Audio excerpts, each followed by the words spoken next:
Shalom, my people. My name is Nansel Manjo, and I'm delighted to bring you this good tidings from Hebron Home, Nigeria. And this is more like, to update you with some of the things that are ongoing in our Bible caucus this year, and just for you to have a picture of what it means to study the Bible with us inductively. So we're going to be giving you, some part of, the feel of some of the things we enjoy over here in class. I'd like to invite you to embark on this ride with me.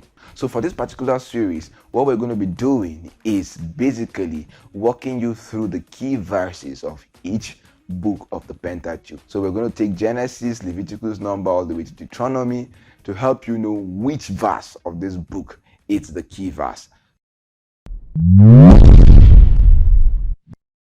All right, welcome back, my people. So yes, now the book of Genesis, right? We're going to be talking about the key verse for the book of Genesis. And let's start with the question.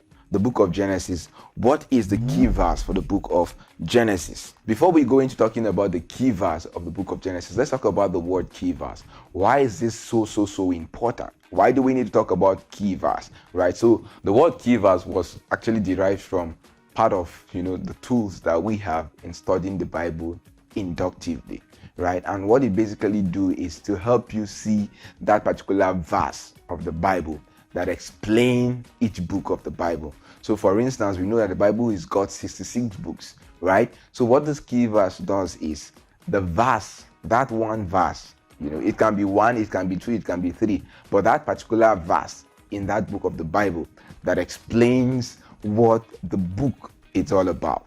So that's what key verse basically is. Why is it so important for us to discuss the key verse for each book of the Bible? It is so important because it opens up the main message of each book of the Bible, and it will aid your understanding of the book. Let's dive down into it immediately. Now, Genesis chapter 1 verse 1, it says, "In the beginning, God created the heavens and the earth."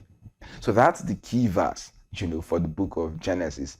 Genesis chapter 1 verse 1 says, "In the beginning, God created the heavens and the earth." Now, why is this particular verse the key verse of this particular book? For you to unlock this question, you need to answer the question of who were the recipient of this book when it was written, and who wrote the book. So let me answer that question for you now.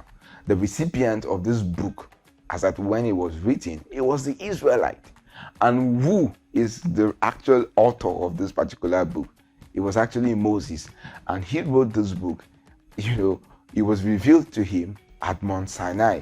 That was where Moses compiled, the book of Genesis. Now, why is this so important?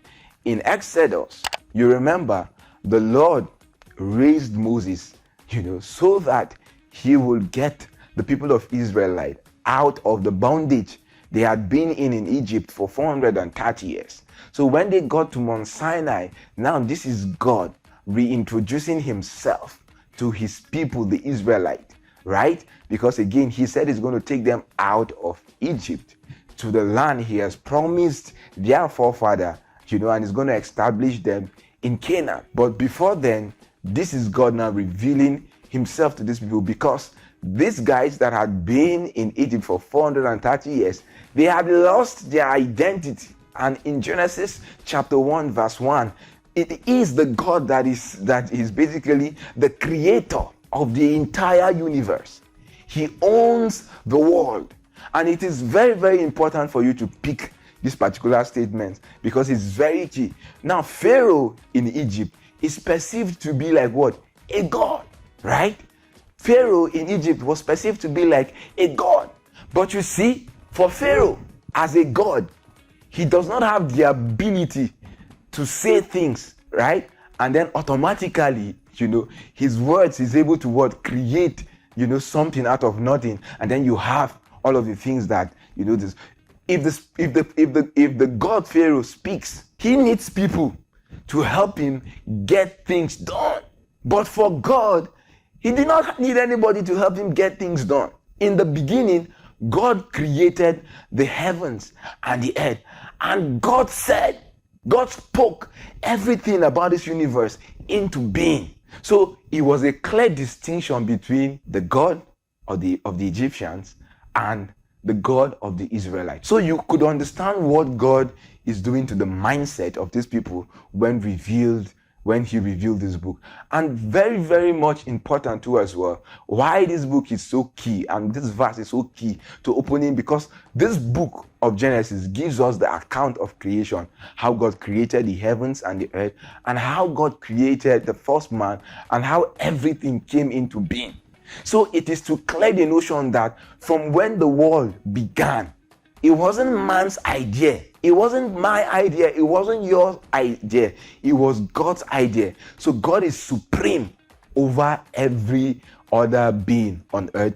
God is Lord over everything on earth. And God is the boss. You are not the boss. But it's so beautiful and it's so amazing that this boss, this chairman that made the entire universe, that created the entire universe, that created the first man, woman, because that's how the Israelite came into existence, and that's how myself and you came into existence, wants to have a relationship with myself and you. So if you have any take home today from our key verse, reflecting through just the way God in his godliness spoke the world into being and all of the things that went down after the fall, still we see God pursuing the Israelites just to have a relationship with them. And that's the same way God is pursuing us, just to have relationship with us, because he cares and he loves us so much. The God of the galaxy, the God of the entire universe, is so much in love and desperately wanting to have a relationship with you. Do you have a relationship with him today? If you don't, this is a clear invitation to accept what God has presented to us through Jesus, so that we can enjoy a wonderful, beautiful, and cordial relationship with the God of the universe. God bless you. Bye-bye.